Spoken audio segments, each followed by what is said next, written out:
मेरे प्यारे बच्चों नमस्कार। तो शुरू करते हैं इस क्लास को। और इस क्लास में प्रश्न 10.3 के आगे के प्रश्नों को हल करवाएंगे। और पिछली दो क्लास में प्रश्न 1 से 16 तक कंप्लीट करवा चुके हैं। अगर आप लोगों ने कंप्लीट नहीं किए हैं तो लिंक आपको डिस्क्रिप्शन में मिल जाएगा, कंप्लीट कर लेना है। और इस क्लास में प्रश्न 10.3 के आगे के प्रश्नों को हल करवाएंगे। तो अभी तक आप लोगों ने इस वीडियो को लाइक नहीं किया है तो सबसे पहले सभी स्टूडेंट इस वीडियो को लाइक कर दें और इस वीडियो को ज्यादा से ज्यादा शेयर कर दें अपने फ्रेंड सर्किल में। तो इंतजार खत्म हुआ, उड़ाते हैं 1 बाय 1 प्रश्नों का गर्दा। तो जय महाकाल, जल्दी लग जा सवाल, नहीं तो पेपर में हो जाएगा बवाल। पेपर में नहीं बवाल होगा, उड़ाते हैं 1 बाय 1 प्रश्नों का गर्दा। तो प्रश्न 17 देख लो, यहां पर बताया गया है दर्शाइए कि सदिश 211, 135 और 344 एक समकोण त्रिभुज के शीर्षों की रचना करते हैं। तो इस प्रकार का प्रश्न हल करवा चुके हैं। प्रश्नावली 10.2 का अगर हम बात करें प्रश्न की तो 17 प्रश्न है और यहां पर भी 17 ही प्रश्न दिया गया है प्रश्नावली 10.3 में। तो जैसे आप लोगों ने इस प्रश्न को हल किया ना, वैसे ही इसको भी हल करना है। पाइथागोरस प्रमेय सत्यापित कर देना है। तो ये जो सदिश आपको दिख रहे हैं ना, समकोण त्रिभुज की रचना कर देंगे, ठीक है ना। तो इसका हल लिख लो, लगवा देते हैं। आपको पहले भी हम जानकारी दे चुके हैं, अगर आपको प्रश्न में शीर्ष या बिंदु मिल जाए तो क्या बोलते हैं, स्थिति सदिश बोलते हैं। तो यहां पर आपको लिख लेना है दिए गए स्थिति सदिश,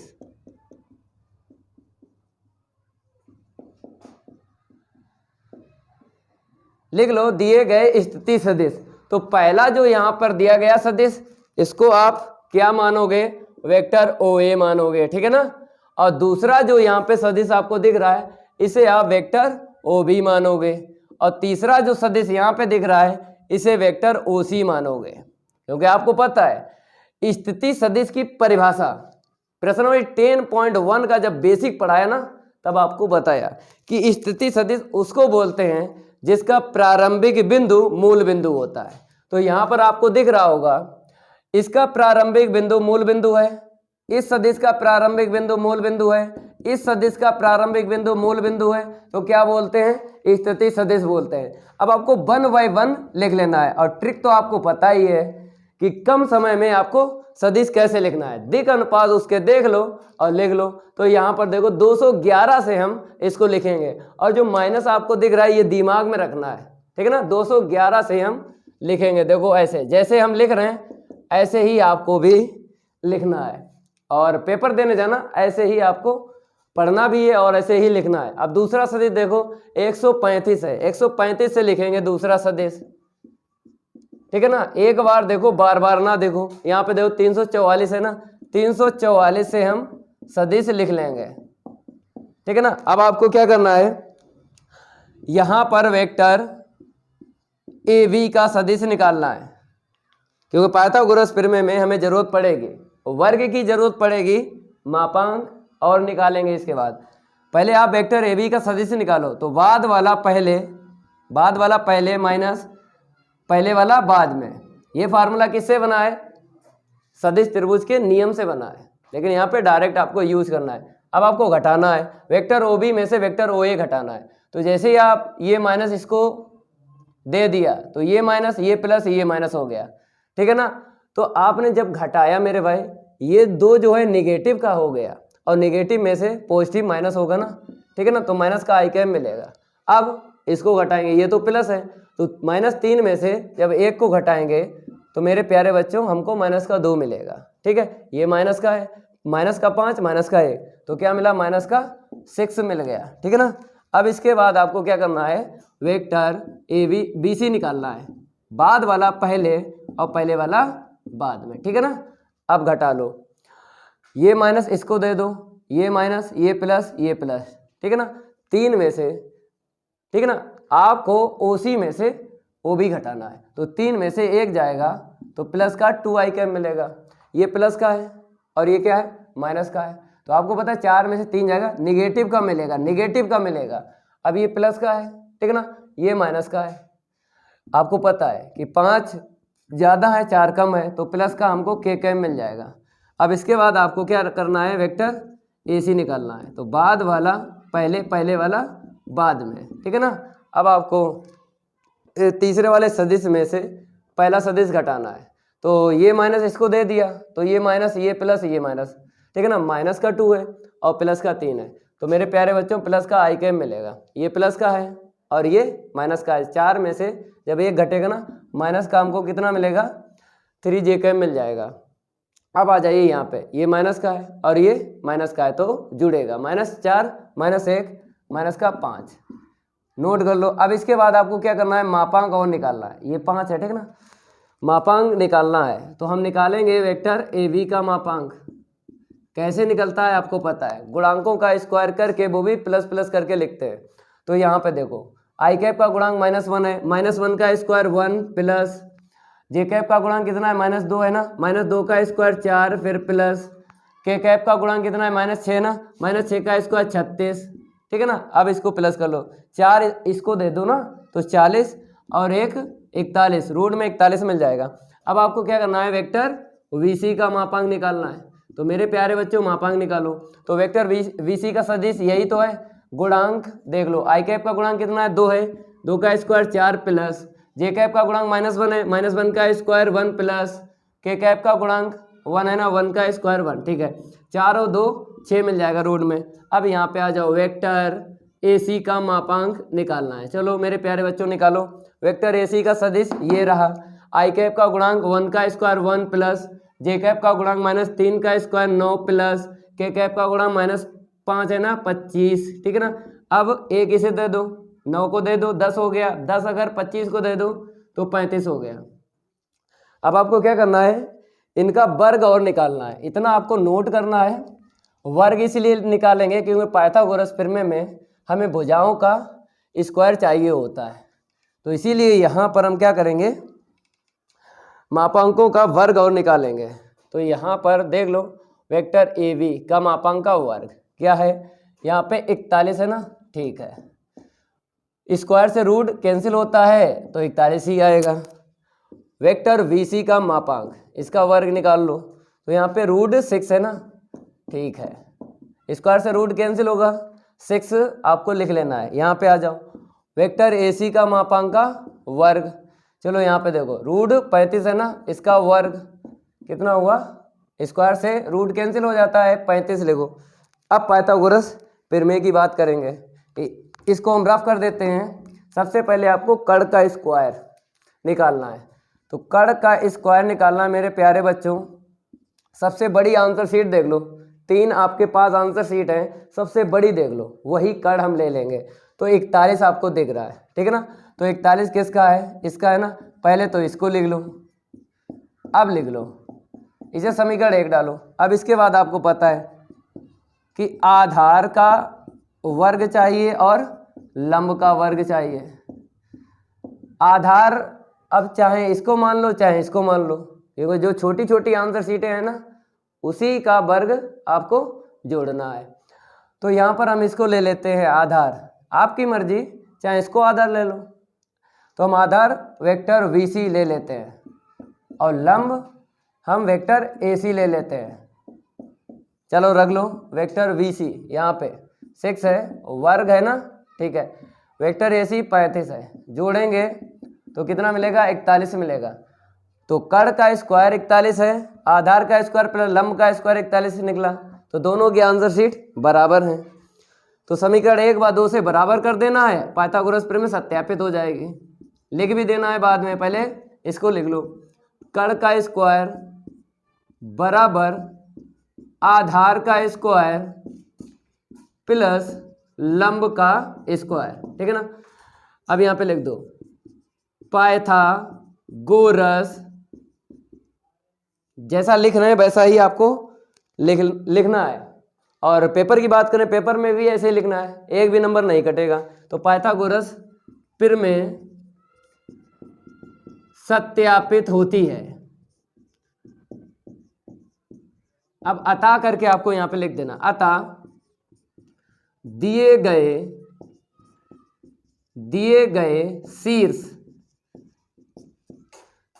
गए शीर्ष समकोण त्रिभुज की रचना करते हैं। यहां पे क्या लिखना है,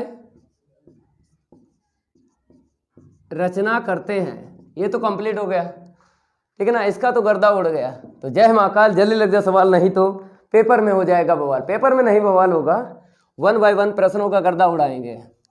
तो इसको हम रफ करेंगे और प्रश्न नंबर 18 की बात करेंगे। बहुविकल्पीय है, देख कर ही गर्दा उड़ाना है। उड़वाते हैं, देख के ही गर्दा उड़वाते हैं भाई, परेशान ना हो, उड़वाते हैं गर्दा। तो देख लो 18 यहाँ पे बोला है, यदि शून्येतर सदिश वेक्टर है। पहले आपको समझाएंगे शून्येतर सदिश वेक्टर है, फिर आगे बताएंगे। देखो शून्येतर जो सदिश लिखा है, देखो ये वेक्टर हमने पहले भी बताया आपको कि अभी तक जो पार्ट आप पढ़ चुके हो वे एक दूसरे के रिलेटिव है, लेकिन ये वेक्टर जो है अलग फंडा है। तो आपको शब्दों को भी सीखना है, कौन सा शब्द क्या कहना चाहता है। तो शून्येतर सदिश पिछली भी क्लास में बता चुके हैं। इसका मतलब देखो शून्येतर सदिश पहले तो इंग्लिश में सीख लो, नॉन जीरो वेक्टर बोलते हैं। नॉन जीरो का मतलब ये है शून्य सदिश को छोड़ के। समझ में आया होगा, इसका मतलब यही है कि आपको शून्य सदिश को छोड़ना पड़ेगा। ये हिंदी है और ये इंग्लिश है। जब भी शून्येतर लिखा मिल जाए समझ जाना नॉन जीरो है, इसका मतलब है शून्य सदिश को छोड़ के, ठीक है ना कहीं लिख लेना है। ये छोटी छोटी बातें ही आपको 100 में से 100 दिलाएंगी नंबर। आगे लिखा है परिमाण ए है, इसका मतलब जानते हो सदिश वेक्टर ए का परिमाण। परिमाण का मतलब है मापांक, तो वेक्टर ए का मापांक दिया ए, और लेम्डा एक शून्येतर अदिश है। अभी शून्येतर समझाया है, ठीक है ना। लेम्डा जो है एक शून्येतर सदिश है, तो लेम्डा हमें सदिश कैसा लेना है, शून्य को छोड़ के, कुछ भी ले लो, लेकिन यहाँ पे लेना नहीं है, ऐसे ही लग जाएगा, जरूरत नहीं पड़ेगी, सदिश की जरूरत नहीं पड़ेगी, ऐसे ही लग जाएगा। देखो कहता है लेम्डा वेक्टर ए एक मात्रक सदिश है, तो भैया यहाँ पर भी दिया है और यहाँ पर भी दिया है। तो सबसे पहले दिया है लिख लो, उसके बाद कहेंगे ए बी सी डी में कौन सा सही है। लिख लो सबसे पहले दिया है। अब मेरे प्यारे बच्चों, जो आपको दिख भी रहा होगा, सदिश वेक्टर ए का परिमाण ए है, तो हम डायरेक्ट यहाँ पे लिखेंगे वेक्टर ए का मापांक ए है, समीकरण 1 डाल लो। और इसने बोला है लेम्डा वेक्टर ए एक मात्रक सदिश है, इसका मतलब आपको पता ही है, पहले हम लिख देते हैं फिर बताते हैं। एक मात्रक सदिश है, इसका मतलब मेरे प्यारे बच्चों यही है। अगर आपको प्रश्न में मिल जाए लिखा हुआ कि सदिश एक मात्रक सदिश है, इसका मतलब यही होता है कि लेम्डा वेक्टर ए का मापांक 1 दिया गया है। क्या दिया गया है? 1 दिया गया है। प्रश्न नंबर 5 हल करवाया था ना, यहाँ पर सिद्ध करना पड़ा था कि भैया एक मात्रक सदिश हैं या नहीं है, तो वहाँ पे सिद्ध करना पड़ा था। तो हमें पता है मापांक निकालेंगे 1 आएगा, मापांक निकालेंगे 1 आएगा, मापांक निकालेंगे 1 आएगा। 3 सदिश थे प्रश्न 5 में, इसी प्रश्नावली की बात कर रहे हैं जो हम आपको पढ़ा रहे हैं। यहीं से आपको थोड़ा सा हल करना है। मापांक अलग अलग दे दो, इसको दे दो और इसको दे दो, क्योंकि आपने पढ़ा होगा क्लास 11th में पढ़ा होगा, अगर 2 सम्मिश्र संख्याएं हैं, अगर उनका होल मापांक है तो उनका अलग अलग मापांक भी लिखा जाता है इनटू में, ठीक है ना। तो यहाँ पर आपको क्या करना है, इसको नीचे भेज दो, क्योंकि हमें पता है यहाँ पे लेम्डा लेम्डा लेम्डा यहाँ पे देख लो नीचे है, तो हमने भेज दिया। इसके बाद इसका मान रख लो ए 1/mod लेम्डा, ठीक है ना।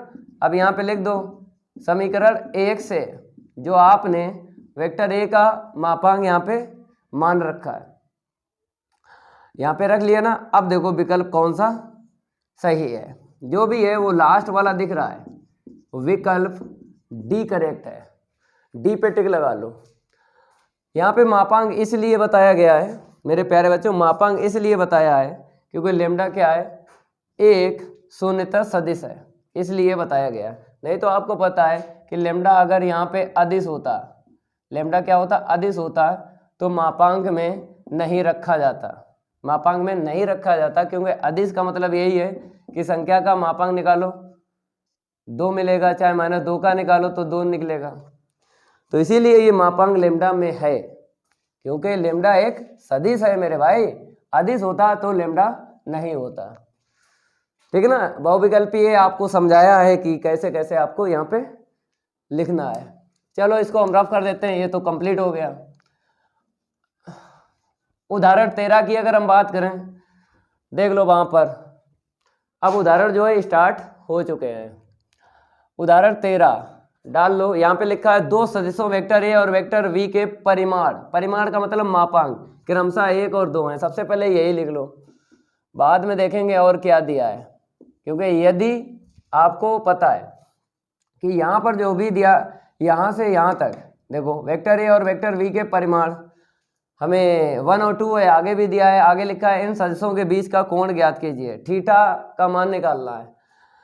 तो कोई बात नहीं है भाई, लिख लो वेक्टर ए का मापांक 1 है और वेक्टर वी का मापांक 2 है, और यहीं पर लिख देते हैं वेक्टर ए का अदिश गुणन हमें दिया गया है वेक्टर वी के साथ में, कितना दिया गया, 1 दिया गया। हमसे क्या मांगा गया है, बीच का कोण मांगा गया है। लगाओ फार्मूला उड़ाओ गर्दा, लगाओ फार्मूला उड़ाओ गर्दा। तो यहाँ पे लिखना पड़ेगा वेक्टर ए व वेक्टर वी के बीच का कोण,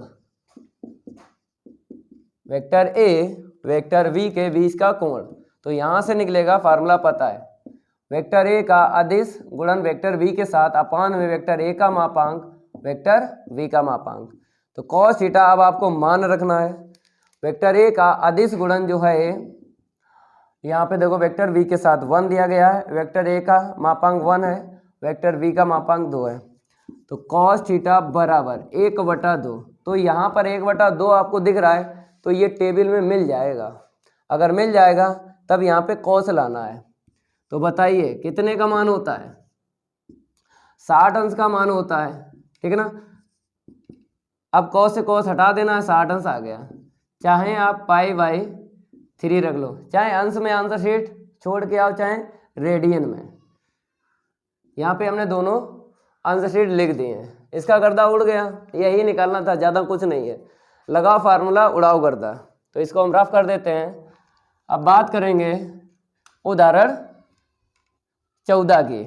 तो 14 में देख लो बीच का कोण ही मांगा गया है, तो यहाँ पर नंबर हम चेंज कर देते हैं, उसके बाद आपको बताएंगे। चलो भाई, यहाँ पर बताया गया सदिश दिया गया वेक्टर है, सदिश दिया गया वेक्टर वी के बीच का कोण ज्ञात कीजिए। ठीक है, सबसे पहले आपको लिख लेना है दिए गए सदिश, और सदिश जो है ट्रिक से ही लिखना है, जैसे हमने आपको बताया पिछली क्लास में, अभी भी बता रहे हैं। वेक्टर ए और वेक्टर वी कैसे लिखना है, 111 से लिखना है, और जो माइनस है ना वो दिमाग में रखना है। आगे बढ़ते हैं, यहाँ पे देखो 111 से ही ये सदिश लिख लेना है, जो माइनस है वो दिमाग में रखना है, ठीक है ना। और आपको पता है कि हमें थीटा का मान निकालना है। तो यहाँ पे लगा फार्मूला उड़ाओ गर्दा, वेक्टर ए व वेक्टर वी के बीच का कोण। अभी जो फार्मूला यहाँ पे लगाया है ना वही लगा लो। तो cos थीटा बराबर वेक्टर ए का अदिश गुणन वेक्टर वी के साथ अपान में वेक्टर ए का मापांक वेक्टर वी का मापांक। तो मेरे प्यारे बच्चों cos थीटा बराबर रखो वेक्टर ए का सदिश 111, ठीक है ना, और वेक्टर वी का सदिश यहाँ पे लिख लो 111 ही है। यहाँ पे देख लो इसका मापांक निकालेंगे, पहले लिख लो सदिश, उसके बाद मापांक निकाल लेंगे। 111 से छापते रहो, 111 से क्या करो, छापते रहो सदिश। अब मेरे प्यारे बच्चों यहाँ पे अदिश गुणन जानते हो, आई कैप का आई कैप के साथ करेंगे ना तो 1 मिलेगा, प्लस माइनस माइनस, जे कैप का जे कैप के साथ अदिश गुणन करेंगे 1 मिलेगा, माइनस प्लस माइनस, के कैप का के कैप के साथ अदिश गुणन करेंगे 1 मिलेगा। देखो सेम टू सेम पर ही आपको अदिश गुणन करना है, तभी 1 मिलता है। अगर आई कैप का जे कैप के साथ अदिश गुणन किया ना तो 0 मिलेगा, इसीलिए नहीं करेंगे। सेम टू सेम का ही आपको करना है, ना ही आपको के का आई के साथ के का जे के साथ करना है, क्योंकि 0 ही मिलेगा। ठीक है, अपान में देख लो यहाँ पर 1 का स्क्वायर 1, इसका गुणांक 1 मिला, 1 का स्क्वायर 1 प्लस के कैप का गुणांक -1 है ना, तो -1 का स्क्वायर 1। ठीक है, आ जाओ यहाँ पर आई कैप का गुणांक कितना है 1, 1 का स्क्वायर 1 प्लस जे कैप का गुणांक कितना है -1 है, -1 का स्क्वायर 1 प्लस के कैप का गुणांक कितना है 1 है, 1 का स्क्वायर 1। ठीक है, अब यहाँ पे थोड़ा सा देख लो मेरे प्यारे बच्चों, ये माइनस और +1 कट गया, तो अगर देखा जाए यहाँ से 3 निकलेगा, यहाँ से 3 निकलेगा, तो √3 का √3 में गुणा करेंगे 3 निकलेगा, तो बराबर किसके है cos थीटा के। अब ये टेबल में तो मिलेगा नहीं मेरे प्यारे बच्चों, cos की टेबल में -1/3 नहीं मिलेगा। अभी जो हमने उदाहरण 13 लगाया तो उसमें मिल गया था 1/2, तो हमने यहाँ पे cos रख लिया था। अब नहीं निकला और आपको पता है जब टेबल में नहीं मिला तो हमें थीटा का मान निकालना ही निकालना है। ऐसी सिचुएशन में जब टेबल में ना मिले cos को उस तरफ पहुंचा देते हैं, तो cos इनवर्स -1/3। ऐसी सिचुएशन में आपको cos को पहुंचा देना है उस तरफ, तो इनवर्स लग जाता है, अगर इनवर्स होता तो इनवर्स हट जाता। ये आंसर शीट आ गई प्रश्न नंबर 14 की, मीन्स उदाहरण 14 की। आगे बढ़ते हैं, अब 15वां देख लो, इसको हम रफ करेंगे। 15 नंबर देख लो, 15 नंबर,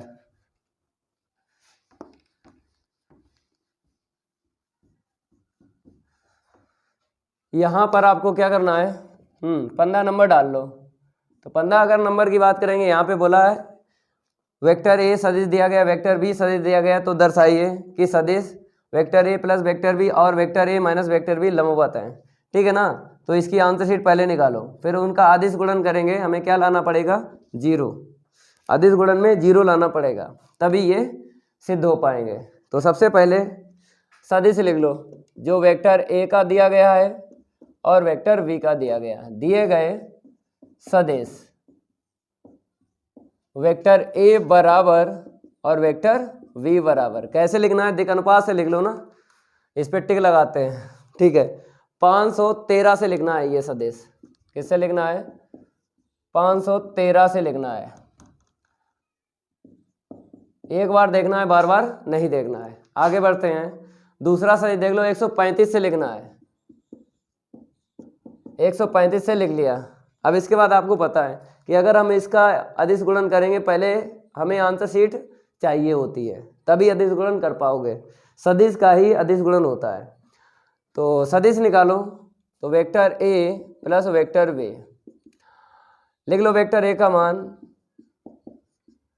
ठीक है, अब इसके बाद में आपको वेक्टर वी का सदिश लिख लेना है। लिख लिया। अब इसके बाद में आपको प्लस कर लेना है, 6 हो जाएगा ना आई कैप। ठीक है, प्लस का 3 है और माइनस का 1 है, प्लस का 2j कैप मिलेगा, माइनस का 3 है, माइनस का 5 है, माइनस का 8 के कैप मिल जाएगा। अब vector A minus vector B, इसी को लिखो और बीच में माइनस लगा लो। तो 513 से आपको सदिश लिख लेना है। तो 513 से हमने सदिश लिख लिया। अब यहाँ पे माइनस, ठीक है। अब 135 से आपको सदिश लिख लेना है। तो 135 से सदिश लिख लिया। अब इसके बाद घटा लेना है, 5 में से 1 जाएगा ना, 4 आई के, माइनस का 3 और माइनस का 1, माइनस का 4 मिल जाएगा। माइनस माइनस प्लस का हो गया 5, तो प्लस का 5 और माइनस का 3 प्लस का 2 के कैप मिल गया। तो vector A minus vector B. अब क्या करो, अगर ये लंब होंगे लंबवत, तो इनका क्या होगा, अदिश गुणन 0 आएगा। और दर्शाइए लिखा है तो 100% 0 ही आएगा। पहले आपको सदिश लिख लेना है 628, 628, ठीक है ना। अब यहाँ पे सदिश लिख लो इसका 442, तो यहाँ पे लिख देते हैं 442। चलो भाई आगे बढ़ते हैं, 24 हो गया, ठीक है ना। अब इसका माइनस का 8 हो गया और माइनस का 16 हो गया। तो 16 8 24 हो गया 0। अगर 0 आता है तभी बोल सकते हैं, तभी बोल सकते हैं ये सदिश लंबवत है। तो अतः लिख दो यहाँ पे, अतः vector A plus vector B और vector A minus vector B परस्पर 2 के लिए लिखा जाता है। 2 सदिश अगर हैं, 2 या 2 से ज़्यादा, तभी परस्पर लिखा जाता है। सिंगल सदिश के लिए परस्पर ये शब्द नहीं लिखा जाता है। तो एक सदिश ये है, एक सदिश ये है, इतना और इतना परस्पर लंबवत हैं। लिख लो, इसका तो गर्दा उड़ गया। आगे बढ़ते हैं। कौन सा है? 16 नंबर। इसको हम रफ करेंगे तभी 16 नंबर लगा पाएंगे। तो रफ करने में थोड़ा सा टाइम भी लग जाता है, कोई बात नहीं है। रफ नहीं करेंगे तो आगे के उदाहरण कैसे लगेंगे, तो रफ तो करना पड़ेगा। चलो यहाँ पे 16 नंबर डाल लो। आगे बढ़ते हैं।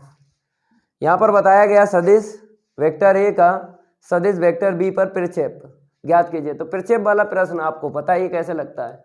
तो सबसे पहले लिख लो दिए गए सदिश, फार्मूला बनाते हैं। यहाँ पे जिस पर प्रक्षेप पूछ दे उसी को बाद में लिखना है और उसी का मापांक नीचे निकाल देना है, प्रक्षेप निकल आता है।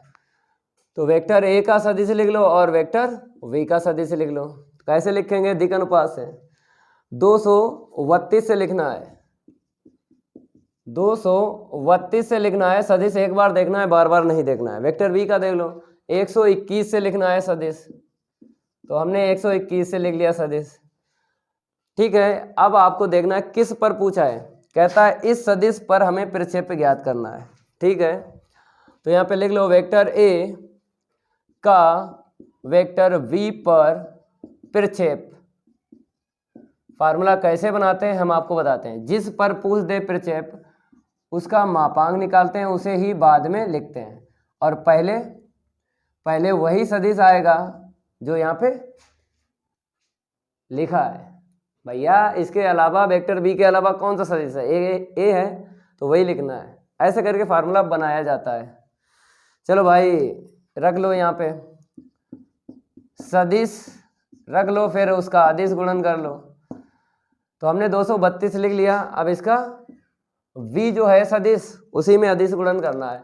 तो 121 लिख लो, 121। ठीक है, अपान में मापांक निकालो। किसका निकालोगे? 121 का निकालना है मापांक। 2 का 1 में करेंगे 2 मिलेगा, प्लस प्लस प्लस हुआ।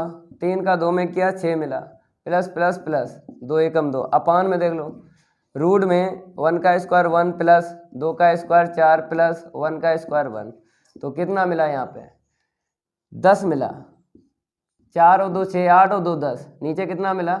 रूट 6 मिला। आंसर शीट यहीं पे छोड़ दो, एक भी नंबर नहीं कटेगा। अगर किताब का उत्तर मैच करना चाहते हो तो बताते हैं आगे। तो संयुग्मी गुणा करना पड़ेगा। रूट 6 का ऊपर नीचे संयुग्मी गुणा करना पड़ेगा तो किताब का उत्तर मिलेगा। तो ऊपर आया 10 रूट 6 अपान रूट से रूट कैंसिल हो गया। जब रूट के अंदर एक जैसी संख्या होती है तो रूट कैंसिल हो जाता है। 2 पंचे 10, 2 तिया 6। तो मेरे प्यारे बच्चों 5/3 रूट 6 इतना लिख लो। 5/3 रूट 6 आएगा। 2 पंचे 10, 2 तिया से 2 से काट लिया। ये प्रक्षेप आप लोग नोट कर लो, ज्ञात हो गया। अब देख लो उदाहरण 17। आज इसको कंप्लीट करवा देंगे, ठीक है। अगली क्लास में इसका प्रश्न 10.4 का बेसिक पढ़ा देंगे, तो इसको कंप्लीट करवा देते हैं इसी क्लास में।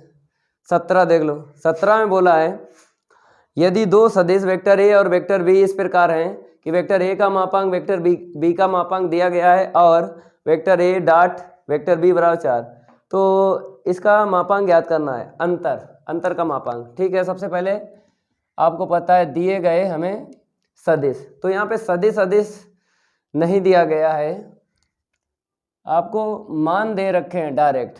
तो दिया है लिख लो, देख लेना है कौन सा उदाहरण हम हल करवा रहे हैं। 17 नंबर देखना है। वेक्टर ए का मापांक, ठीक है, और वेक्टर बी का मापांक देख लो कितना दिया गया है। वेक्टर ए का मापांक 2 है, वेक्टर बी का मापांक 3 है। अब आगे बढ़ते हैं। यहाँ पर बताया गया है वेक्टर ए का अदिश गुणन जो दिया गया है वो है मेरे पास 4। इसके बाद हमसे मांगा गया है वेक्टर 1 माइनस वेक्टर बी, इसका मापांक ज्ञात करना है। देखो कैसे ज्ञात होगा। जब भी आपको मान दिए जाएं, ठीक है ना, तो इसका आपको पता ही है वेक्टर ए अदिश गुणन वेक्टर बी के साथ 4 है, तो इसका स्क्वायर कर लो। ठीक है ना। तो vector A minus vector V, इसका स्क्वायर लेके चलो। आपको पता है कि स्क्वायर से क्या होता है बताइए, स्क्वायर से मापांक हट जाता है, स्क्वायर से मापांक हट जाता है और स्क्वायर से मापांक लग जाता है, ये रूल है, ध्यान रखना है। अब इसे कैसे, डायरेक्ट तो ओपन नहीं कर पाएंगे, A square plus B square minus का 2ab, क्योंकि आपको पता है। ऐसे अगर हमने ओपन कर लिया फार्मूला, तो यहाँ पर क्रम विनिमय जो नियम होता है, क्रम विनिमय नियम, अगर डायरेक्ट ओपन कर दिया तो क्रम विनिमय नियम यहाँ पे यूज नहीं होता है। क्रम विनिमय नियम यहाँ पे यूज नहीं होगा, तब हम ऐसे नहीं लिखेंगे। क्रम विनिमय नियम यूज होगा, वैसे हमें इसका ओपन करना है ब्रैकेट। तो कैसे, देखो ऐसे तो डायरेक्ट ओपन नहीं करना है, क्रम विनिमय नियम ऐसे यूज होगा। देखो vector A minus vector B, ठीक है ना, ऐसे लिख लो, दिक्कत क्या है, ऐसे लिख लो। अब इसे ओपन कर सकते हो, वेक्टर ए का वेक्टर ए के साथ अदिश गुणन, इसके बाद plus minus minus vector A का वेक्टर वी के साथ अदिश गुणन, minus plus minus vector V का वेक्टर ए के साथ अदिश गुणन, minus minus plus vector V का वेक्टर वी के साथ अदिश गुणन। अब इसको कैसे लिखा जाता है आपको पता है, आपको पता है, इसे ऐसे लिखा जाता है। और यहाँ पे क्रम विनिमय नियम यहाँ पर यूज कर लो, क्योंकि वेक्टर ए का अदिश गुणन वेक्टर वी के साथ 4 दिया गया है, तो यहाँ पे क्रम विनिमय नियम यूज हो जाएगा। और यूज हो जाएगा तो एक भी नंबर नहीं कट पाएगा, क्योंकि क्रम विनिमय नियम अगर यूज हो रहा है अदिश गुणन में, 2 ब्रैकेट का अदिश गुणन कर रहे हो, तो ये रूल ठीक है। अगर क्रम विनिमय नियम नहीं यूज हुआ, आपने कैलकुलेशन की, तो नंबर काट लेगा। यहाँ पे इसको कैसे लिखा जाता है, वेक्टर वी का स्क्वायर, इसको ऐसे भी लिखा जाता है। हमने आपको बताया कि स्क्वायर से मापांक हट जाता है, हटा दिया। अब यहाँ पे देखो, स्क्वायर से मापांक लग भी जाता है, हट भी जाता है, लग भी जाता है, इसे जोड़ लो, वेक्टर ए का अदिश गुणन वेक्टर वी के साथ। यहाँ पर स्क्वायर से मापांक हट भी जाता है, लग भी जाता है, यहाँ पे नहीं है तो यहाँ पे लग गया। अब देखो वेक्टर ए का मापांक कितना है, 2 है ना, 2 का स्क्वायर माइनस वेक्टर ए का अदिश गुणन वेक्टर वी के साथ 4 दिया गया, वेक्टर वी का मापांक कितना है, 3 है ना, 3 का स्क्वायर कर लो, ये 4 आया, ये 8 आया, और ये कितना आया बताओ, 9 आया ना। अब यहाँ पर थोड़ा सा और हल करेंगे, इसको हम रफ करेंगे, इसको हम क्या करेंगे, रफ करेंगे। और ये जो आंसर शीट निकल रही है, वेक्टर ए का वेक्टर वी के साथ अंतर और मापांक का वर्ग, देखो यहाँ पर 2 का स्क्वायर 4 लिख दिया, 2 चाकू 8 लिख दिया, 3 का स्क्वायर 9 लिख दिया। अब घटा लो, 8 में 4 गए तो माइनस का 4 मिलेगा, तो माइनस का यहाँ पे 4 लिख लो और प्लस का 9 लिख लो, घटा लो, वेक्टर ए माइनस का वेक्टर बी, जब घटाएंगे तो कितना मिलेगा, प्लस का 5 मिल जाएगा। अब घात हटाएंगे ना तो रूट आएगा, तो आपको पता है कि घात हटाएंगे रूट तो आएगा, लेकिन आंसर शीट धनात्मक रखना है कि ऋणात्मक रखना है, इसकी भी जानकारी होना चाहिए। तो मापांक हमेशा धनात्मक मान देता है, मापांक हमेशा क्या देता है, धनात्मक मान देता है, तो हम नेगेटिव नहीं लेंगे, केवल पॉजिटिव लेंगे। इसको नोट कर लो। उदाहरण 18 की हम बात करेंगे, इसको हम रफ कर देते हैं। आपको क्या करना है, यहाँ पर उदाहरण 18 डालना है, डाल लिया ना उदाहरण 18, ठीक है। यहाँ पे देखो, यदि वेक्टर ए एक मात्रक सदिश है, इसका मतलब पता है एक मात्रक सदिश है, और यदि लिखा है, यदि के बाद में दिया होता है, इसका मतलब आपको पता है। तो मात्रक सदिश है, इसका मतलब है वेक्टर ए का मापांक बन दिया गया, फिर कहता है ये भी दिया गया है, तो वेक्टर एक्स का मापांक ज्ञात कीजिए। अच्छा सवाल है, इस प्रकार का प्रश्न लगवा भी चुके हैं। तो यहाँ पे लिख लो, दिया है, क्या लिख लो, दिया है। देखो साफ साफ कहा गया वेक्टर ए एक मात्रक सदिश है, अगर चाहो तो लिख सकते हो वेक्टर ए एक मात्रक सदिश है, मात्रक क्या है, सदिश है। तो हिंदी इसलिए लिख दी है आपके ज़्यादा समझ में आ जाए। मात्रक सदिश है तो मापांक कितना होगा, 1 होगा। जब भी आपको प्रश्न में लिखा मिल जाए सदिश, अगर मात्रक सदिश है तो उसका मापांक 1 ही होगा। आगे ये भी बताया है कि ये भी लिख लो, तो वेक्टर एक्स माइनस का वेक्टर ए फिर अदिश गुणन वेक्टर एक्स प्लस का वेक्टर ए बराबर है 8। समीकरण डालते रहो। 1 2 हो गया। हमसे क्या मांगा गया है? वेक्टर एक्स का मापांक मांगा गया है। ठीक है, समीकरण 2 लेके चलो। क्या लेके चलो? समीकरण 2। 1 का मान रख देंगे जब इसको अदिश गुणन करेंगे ना। ठीक है, चलो मेरे प्यारे बच्चों, तो वेक्टर एक्स माइनस का वेक्टर ए अदिश गुणन है वेक्टर एक्स प्लस का वेक्टर ए बराबर 8। कर लो, अदिश गुणन कर लो। तो यहाँ पर जब इसका करेंगे ना तो कैसे लिखा जाएगा? ऐसे लिखा जाएगा। ठीक है, ए प्लस बी, मेरे प्यारे बच्चों फिर समझा रहे हैं, सीखो। ए प्लस बी इंटू ए माइनस बी बराबर ए स्क्वायर माइनस बी स्क्वायर। अगर आपने ए प्लस बी, ठीक है ना, ए माइनस बी देख लिया, अगर इतना लिख दिया तो गलत हो जाएगा। हमने आपको बताया कि क्रम विनिमय नियम यहाँ पे लागू नहीं हो पाएगा। अगर ऐसे आपने लिख लिया तो क्रम विनिमय नियम नहीं लागू होगा तो गलत होगा, नंबर सारे के सारे कट जाएंगे। तो आपको अदिश गुणन ऐसा करना है क्रम विनिमय नियम यूज हो जाए, डायरेक्ट ओपन नहीं करना है। 50 रुपए के जो टीचर होते हैं वो बता देते हैं डायरेक्ट यूज करो, भविष्य खराब कर देते हैं। तो इसका इसमें ऐसे करना है, इसका इसमें करना है। जो पहले है उसे पहले लिखना है और अदिश गुणन के बाद में बाद वाला बाद में। इसका इसमें करोगे माइनस का, जो पहले है उसे पहले, फिर अदिश गुणन के बाद में जो बाद में है सदिश है उसे बाद में लिखो। प्लस माइनस माइनस होगा वेक्टर ए का अदिश गुणन वेक्टर ए के साथ बराबर 8। अब मेरे प्यारे बच्चों इसे कैसे लिखा जाता है? ऐसे, और इसमें क्रम विनिमय नियम लगा लो। क्या लगा लो? क्रम विनिमय नियम लगा लो। उसके बाद ही ये कैंसिल हो पाएगा। एक्स पहले लिख दो और ए बाद में लिख दो। इसे कैसे लिखा जाता है मेरे प्यारे बच्चों? वेक्टर ए का स्क्वायर, ठीक है ना, बराबर में 8। अब देखो इसे कैसे लिखा जाता है? मापांक। स्क्वायर से मापांक लग भी जाता है हट भी जाता है। इसे इकट्ठा कर लो, क्योंकि इसकी जब आंसर शीट अगर देखी जाए तो संख्या में ही निकलेगी, संख्या में निकलेगी तो काट दो। ये कट गया। हमने आपको पहले ही बताया जैसे वेक्टर ए बी माइनस का वेक्टर ए बी, ये नहीं कटता है, ये घटता है, कटता नहीं है। करता नहीं है क्योंकि यहाँ पे सदिश घटाए जाते हैं।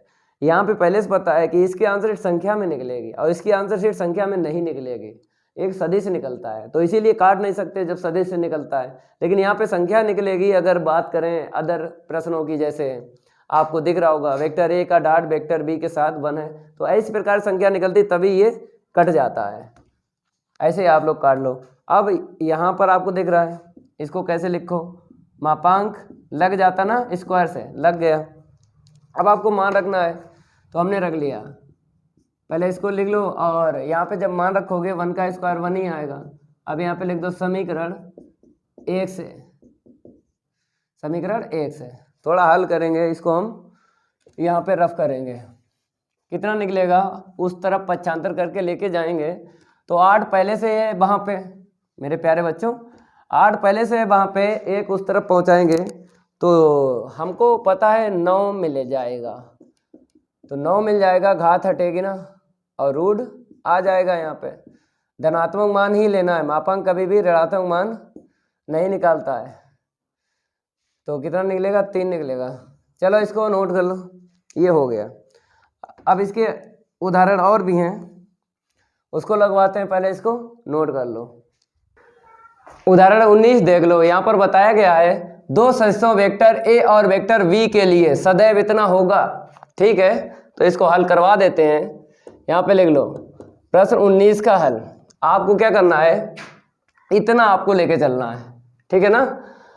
तो वेक्टर ए का अदिश गुणन वेक्टर वी के साथ और इसका मापांक, ठीक है ना। अब आपको पता है फार्मूला, वेक्टर ए का अदिश गुणन वेक्टर वी के साथ क्या होता है?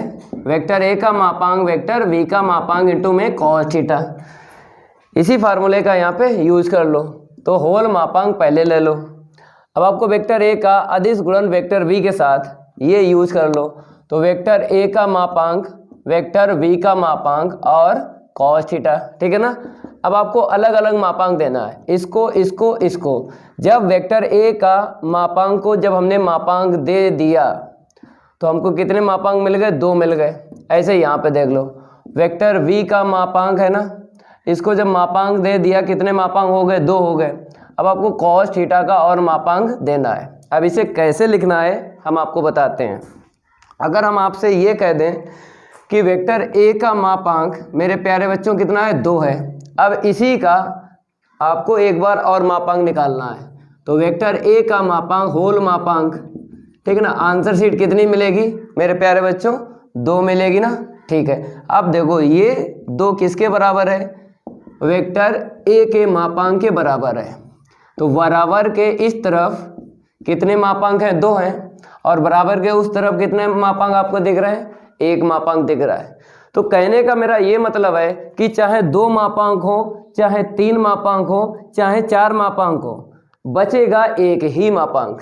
जैसे यहाँ पे 2 मापांक है तो बराबर एक ही मापांक आपको दिख रहा है, तो यहाँ पर भी आपको लिखना है 2 मापांक हो, चाहे 3 मापांक हो, चाहे 4 मापांक हो, एक ही मापांक बचेगा, तो वेक्टर ए का मापांक, ठीक है ना, और यहाँ पे वेक्टर वी का मापांक लिख देना। और यहाँ पर कैसे लिखना है हम आपको ये भी बता देते हैं। जैसे आपको ये जानकारी है कि cos थीटा का न्यूनतम मान -1 होता है और अधिकतम मान 1 होता है। जब हम मापांक ले लेंगे, हर एक पद का मापांक ले लेंगे, तो मेरे प्यारे बच्चों यहाँ पर क्या मिलेगा 1 मिलेगा। मापांक धनात्मक मान देता है और इसको ऐसे ही रख लो क्योंकि इसका मान हमें यहाँ पे रखना है, ठीक है ना। यहाँ पे कितना आया 1। अब दोनों तरफ आपको 1 दिख रहा है तो आपको इतना लेना है, कितना लेना है, इतना लेना है, इसको हटा देना है। अब यहाँ पर मोड cos थीटा है, ठीक है, इसका मान रखना है कितना 1, तो आपको इसका भी यूज करना पड़ेगा तब आप 1 रख पाओगे। तो यहाँ पे आपको बराबर दिख रहा है, यहाँ पे क्या करना है लेस देन इक्वल ले लेना है। अब यहाँ पे आपको 1 रख देना है, ठीक है ना, less than equal vector A का मापांक वेक्टर वी का मापांक। अब आपको दिख रहा होगा वेक्टर ए का वेक्टर वी के साथ अदिश गुणन का मापांक लेस देन इक्वल है वेक्टर ए का मापांक और वेक्टर वी के मापांक है। तो ये हमको ऐसे लगाना है। मजा आ गया ना। जैसा उदाहरण 19 दिख रहा है वैसा ही आपको 20 भी हल करना है। इसको हम रफ कर देते हैं। अब उदाहरण 20 की बात करेंगे। हमने आपको बताया कि 1 बाय 1 आपको उदाहरण हल करवाएंगे, तो यहाँ पे नंबर चेंज कर लो। यहाँ पर देखो, यहाँ पर आपको इतना लेके चलना है, तो हम लिख देते हैं vector A plus vector V का मापांक। तो मेरे प्यारे बच्चों इतना ध्यान रखना है, जैसे यहाँ पर अदिश गुणन था तो हम केवल और केवल इतना ही लेके चले थे, लेकिन यहाँ पर क्या है प्लस है। प्लस की वजह से हमने क्या किया स्क्वायर लेके चलना पड़ा।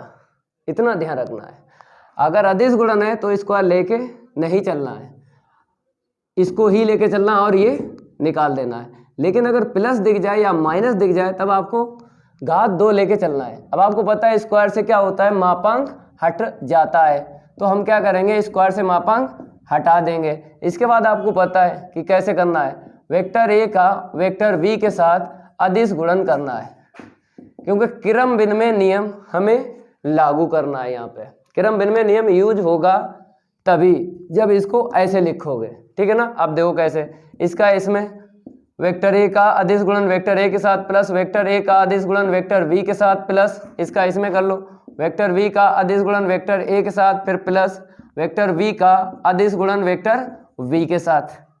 अब आपको पता है इसको कैसे लिखा जाता है, वेक्टर ए का स्क्वायर। यहाँ पे क्रम विनिमय नियम यूज होगा क्योंकि वेक्टर ए का अदिश गुणन वेक्टर वी के साथ यहाँ पे लिखा है ए पहले बी बाद में, यहाँ पे बी पहले ए बाद में, तो ए पहले बी बाद में करना है, तो ये प्लस हो जाएगा। तो इसको एटेटेज लिखना है, वेक्टर ए का डॉट प्रोडक्ट है वेक्टर वी के साथ प्लस, यहाँ पे देख लो वेक्टर ए फिर डॉट वेक्टर वी, अदिश गुणन यहाँ पे यूज कर लिया।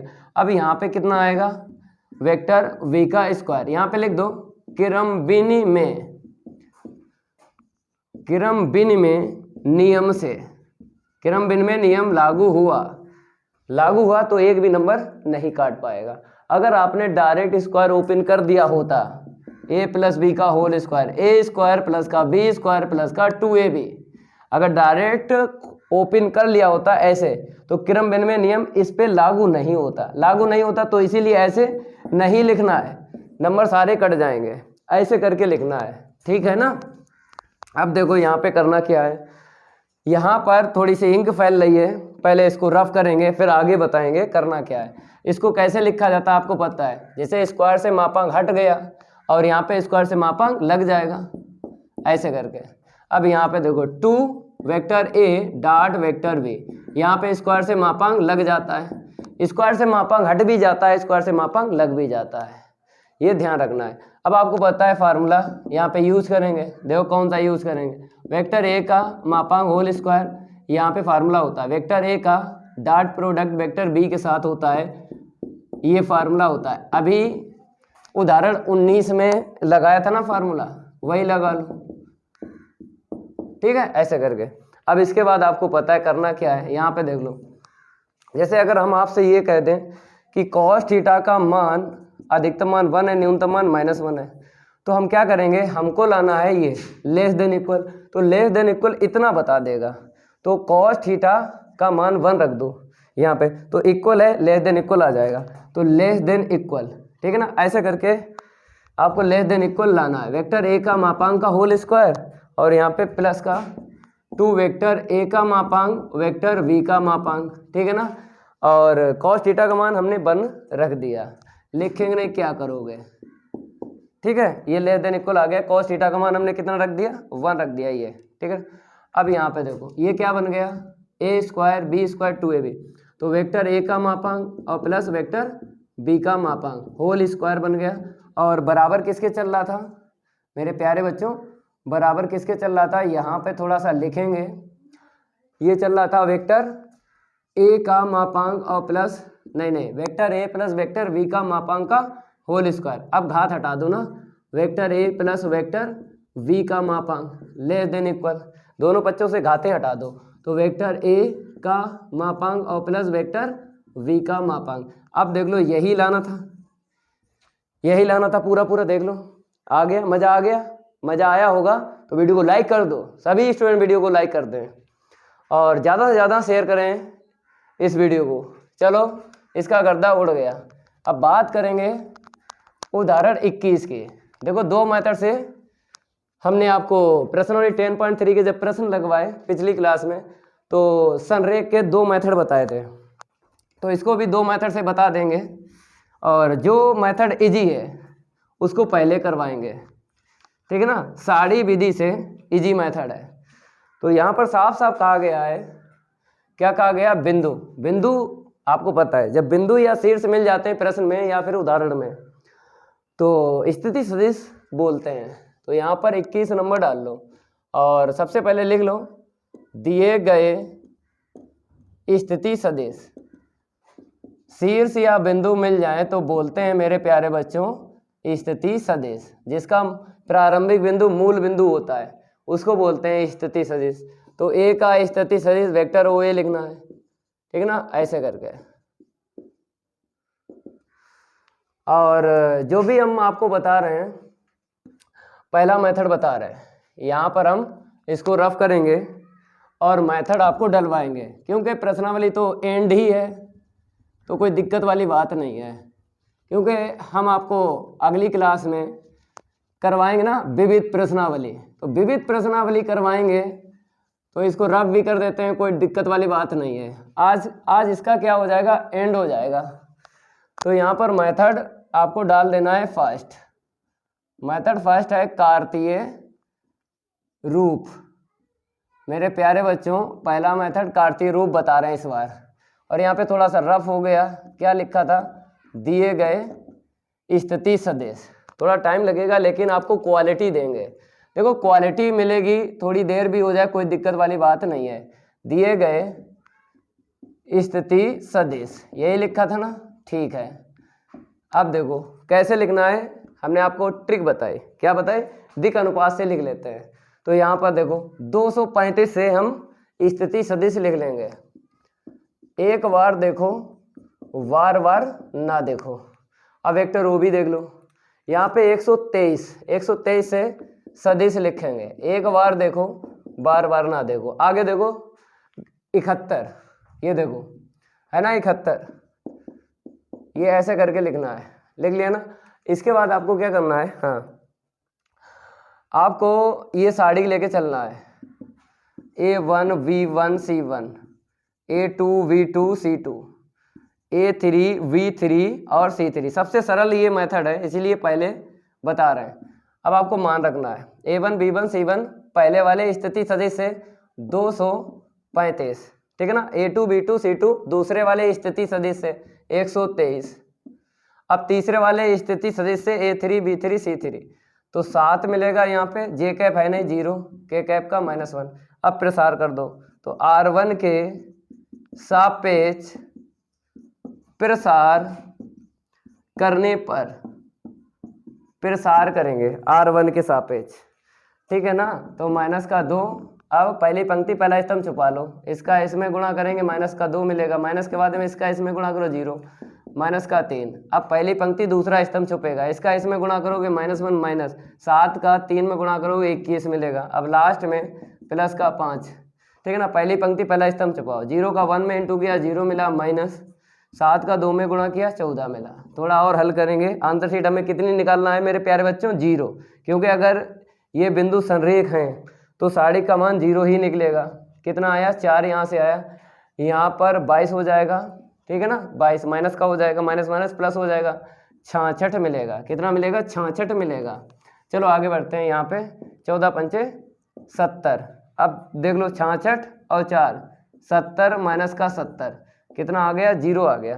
तो 0 आ गया। अब यहाँ पे लिख दो अतः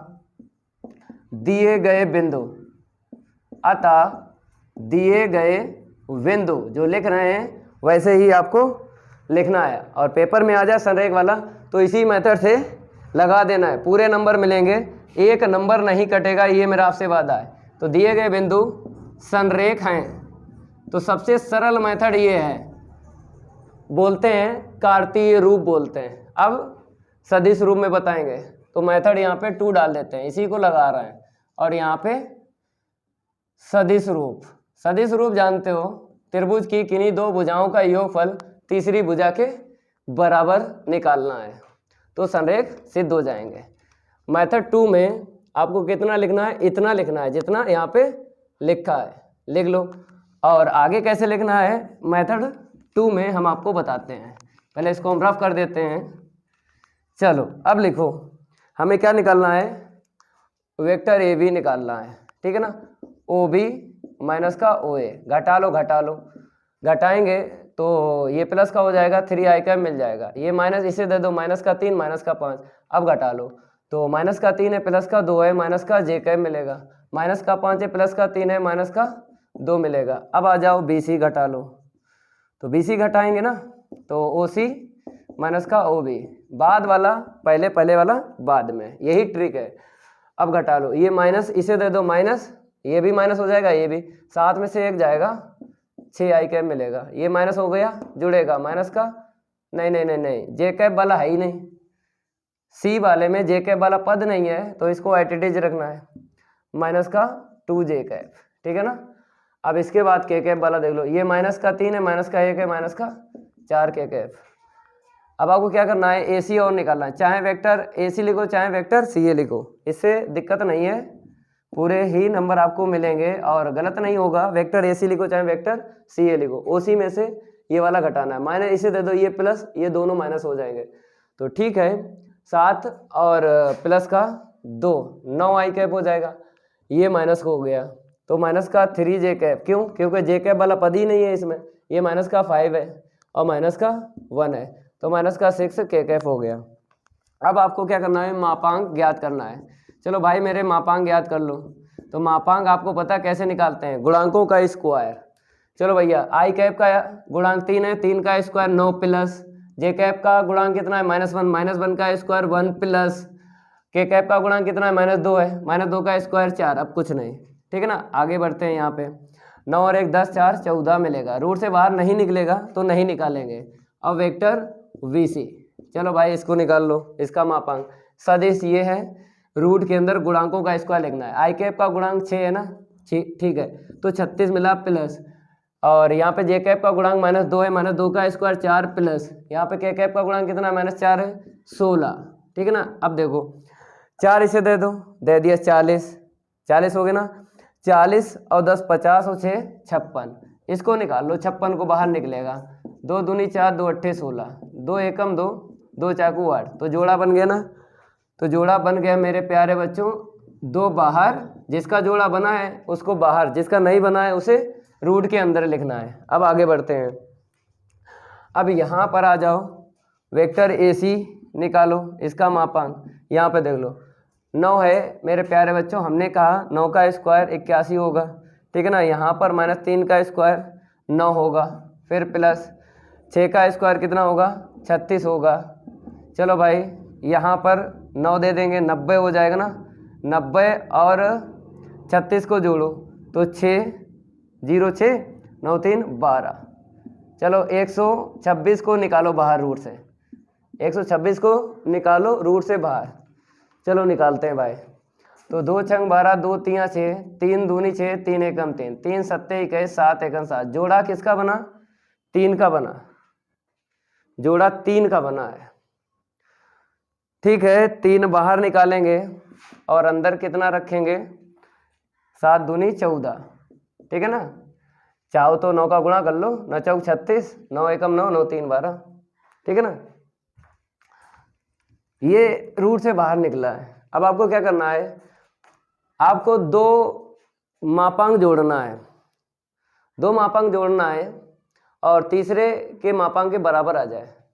तो ऐसा करो, ये 2 जोड़ लो, उसके बराबर आ जाएगा, ठीक है ना। तो वेक्टर AB का मापांक प्लस वेक्टर VC का मापांक बराबर, ये रूल है कि 2 भुजाओं का मापांक जोड़ लो, तीसरी भुजा के मापांक के बराबर आ जाए। तो रूट 14 प्लस 2 रूट 14, तो कितना मिला? 3 रूट 14। ये किसके बराबर है? इसके बराबर है, ठीक है ना, वेक्टर AC के। तो मेरे प्यारे बच्चों, जब हमने जोड़ा 2 सदिश का मापांक, भुजाएं भी बोल सकते हो, ठीक है, और तीसरी भुजा के अगर बराबर आ जाए तो हम कह देंगे ये बिंदु क्या है? संरेख हैं, ठीक है। तो अतः करके लिख दो यहाँ पे, अतः दिए गए बिंदु, कैसे लिखना है मेरे प्यारे बच्चों? दिए गए बिंदु संरेख हैं। लास्ट में इतना लिख लेना है, अतः दिए गए बिंदु संरेख हैं, यही सिद्ध करना था। तो 2 मेथड बताए। तो पहला मेथड आपको समझ में आया होगा, ये भी समझ में आया होगा, ये थोड़ा लॉन्ग है, वो थोड़ा शॉर्ट है। तो प्रश्न 10.3 कंप्लीट करवा दिए। अब प्रश्न 10.4 का बेसिक नेक्स्ट क्लास में लाएंगे और उड़ाएंगे गर्दा। अगर ये मेरी क्लास अच्छी लगी, वीडियो को लाइक कर देना है और इस वीडियो को ज़्यादा से ज़्यादा शेयर कर देना अपने फ्रेंड सर्किल में। मिलते हैं अगली क्लास में, आज के लिए इतना ही काफ़ी है, धन्यवाद।